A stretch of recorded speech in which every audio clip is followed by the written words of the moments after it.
Всем привет, дорогие друзья! После выпусков про все модели Honda Fireblade и Yamaha R1, кто не смотрел, ссылки будут в описании, теперь переходим и к самому лютому спортбайку от компании Suzuki. После того, как Yamaha выкатила свой первый R1 в 1998 году, а ведь именно в этом году Suzuki остановила производство своего самого мощного спортбайка GSX-R 1100, в компании тут же задумались и стали готовить свой ответ.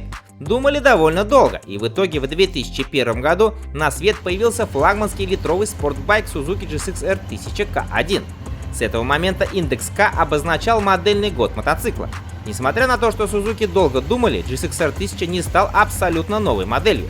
Он был основан на младшей версии Suzuki GSX-R 750 и отличался только увеличенными агрегатами. По этой причине рама GSX-R 750 стала толще на 0,5 мм, что по утверждению Suzuki повысило жесткость на 10%. 750-кубовую рядную четверку раскачали до 988 кубических сантиметров. И многие тогда удивились такому нестандартному объему. Объяснялось это тем, что тогда в MotoGP были ограничения на двигатели до 990 кубических сантиметров. И существовала вероятность, что у Suzuki в MotoGP может появиться рядный четырехцилиндровый двигатель вместо тогдашнего V4. В итоге силовая установка стала выдавать 161 лошадиную силу и 110 ньютон-метров крутящего момента. Мотоцикл всех удивил своей сухой массой, которая составляла всего 170 кг.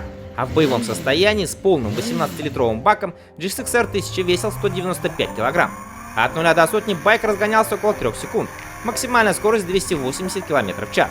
К1 сразу же получил прозвище самого злого спортбайка на то время.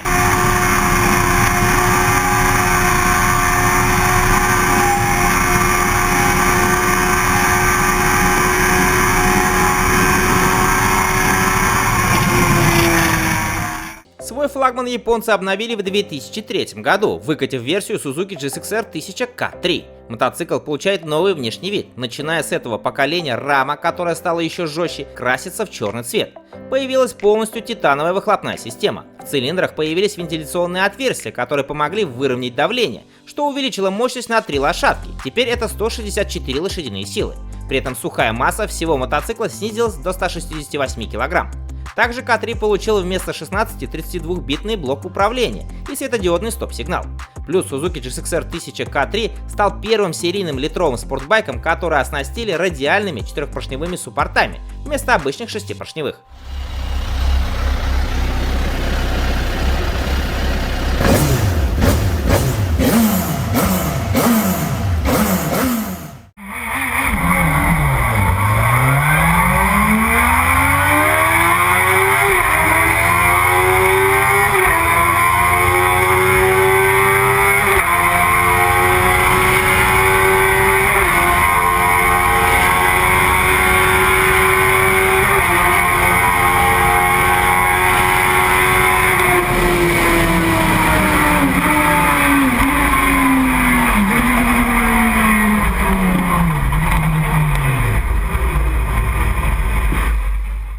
Следующее новое поколение опять появилось через 2 года. В 2005 представили модель K5. Suzuki решили сделать свой новый спортбайк мощнее, легче и меньше, а соответственно и быстрее предыдущего. За счет уменьшения на миллиметры там и на граммы здесь сухой вес удалось снизить еще на 2 кг, до рекордных 166 кг.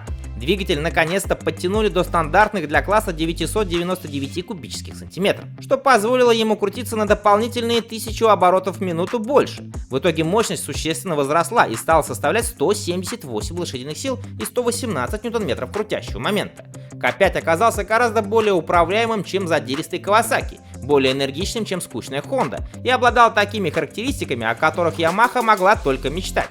Поэтому конкуренты стали тут же готовить свои новые модели.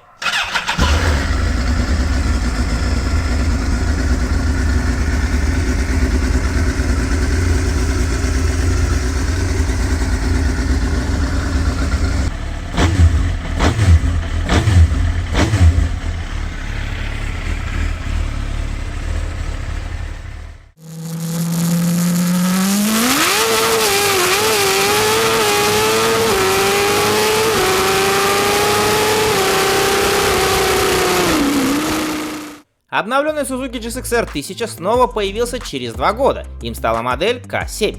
Обновленные экологические нормы вынудили Suzuki изменить выхлопную систему, что привело к увеличению сухой массы мотоцикла до 172 кг.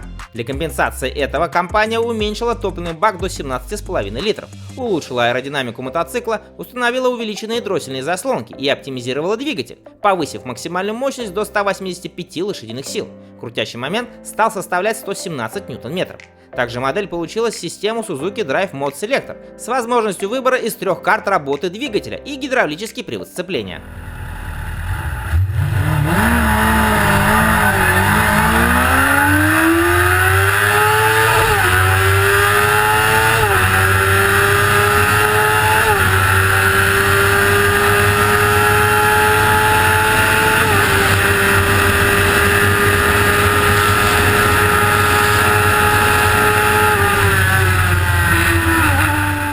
Пятое поколение Suzuki GSX-R 1000 выкатили в 2009 году. Мотоцикл получил новый внешний вид, а также новую раму, в которую был вставлен абсолютно новый двигатель. Он получил иную размерность цилиндра и хода поршня, стал более компактным, чем раньше, и отличался множеством технических новшеств, включая повышенную степень сжатия, увеличенные клапаны с двойными пружинами и новую коробку передач.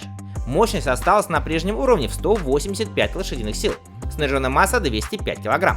Плюс обновились подвески и тормоза, появилась новая передняя вилка Showa Big Piston Fork и новые моноблочные передние суппорта Takita.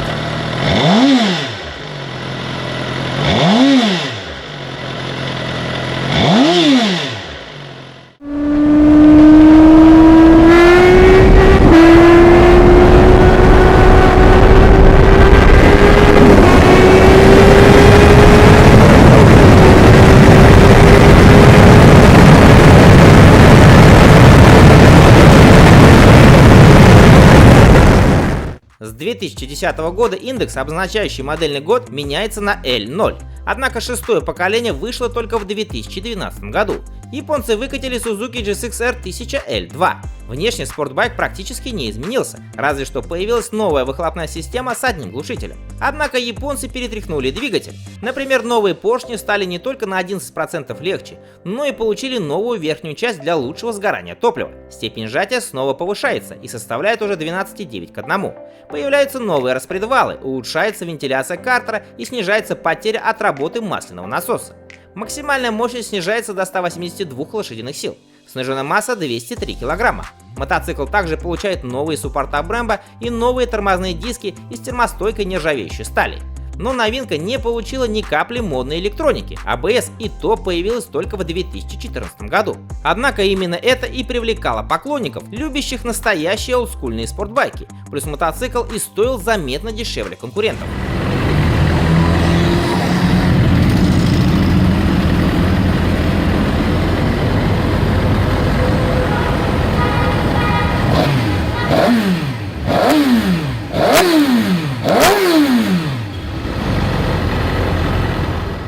Новый флагманский спортбайк от Suzuki фанатам пришлось ждать аж 5 лет. В 2017 году компания выкатила абсолютно новый Suzuki GSX-R 1000L7, который подтянулся к уровню конкурентов.